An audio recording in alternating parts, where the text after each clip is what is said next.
25 सीटें, तो फिर किसको समर्थन करेंगे आप? पहली बात तो मिलिंद जी, मैंने आपको बताया कि ये होगा नहीं, लेकिन एक बार को आप चूंकि पत्रकार है, चलिए हाइपोथेटिकली आप कहिएगा, मान लीजिए, तो हमने कहा, प्रशांत किशोर ने ये कहा कि मैं उन विधायकों को हम लोग बुलाएंगे और उनको कहेंगे कि भैया अगर तुम्हें पक्ष विपक्ष की राजनीति करनी है तो जन सुराज छोड़कर जहाँ जाना है जाओ। हम लोग तो सड़क की राजनीति करना चाहते हैं, समाज की राजनीति करना चाहते हैं। मेरी कोई दिलचस्पी नहीं है कि 15-20 विधायकों को लेकर मैं पक्ष या विपक्ष में बैठूं।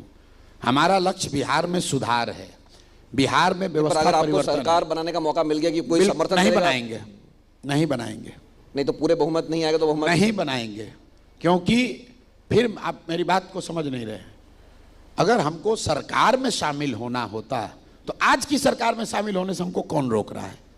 हम आज शामिल हो जाए, बिना किसी विधायक के लोग हमको मंत्री बना लेंगे।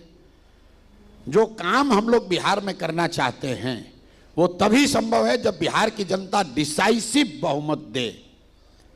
हम लोग सिर्फ सड़क नहीं बढ़ाना चाहते। अभी मैं आ रहा था तो कहीं पढ़ रहा था कि नीतीश कुमार ने अपना प्रचार लगाया है कि पिछले 20 वर्षों में सड़कें डबल हो गई।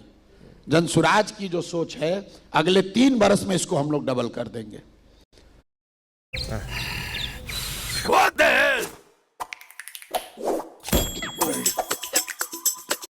कर देंगे 3 वर्षों में उतनी सड़क बनेगी जितनी 20 वर्ष में नहीं बनी है, और वो गठबंधन में नहीं संभव है।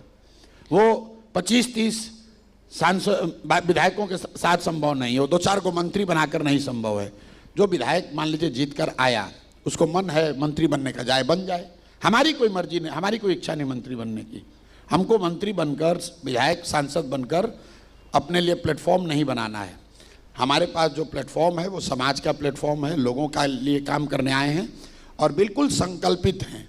5 वर्ष लगे, 10 वर्ष लगे, हम पीछे हटने वाले नहीं हैं।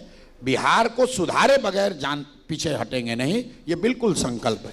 लेकिन पर आपकी जो पहले एक भूमिका रही है चुनाव विश्लेषक की या जो स्ट्रेटेजिस्ट की, तो उसके चश्मे से अगर देखें 1 मिनट के लिए जनसुराज को छोड़ के, तो कितनी सीटें आपको लगती है कि आपकी आ सकती है? मैंने उसी चश्मे से कहा, आपने सुना ही नहीं। या तो अर्श पे या फर्श पे। जितने लोग आज जनसुराज को की चर्चा कर रहे हैं, जनसुराज के बारे में जान रहे हैं, जिनको जनसुराज पसंद है, वो सारे सर्वे के जो डेटा हैं वो डिसाइसिव बहुमत बता रहा है। लेकिन जनसुराज पहली बार दल के तौर पर चुनाव लड़ेगा। संभव है कि सब कुछ अच्छा लगने के बाद भी लोग ये कहें कि नहीं, अभी एक बार फिर, अभी और थोड़ा दिन और देख लेते हैं। ये संभव है। संभव है कि लोगों को चुनाव चिन्ह सिर्फ जानना नहीं होता है। चुनाव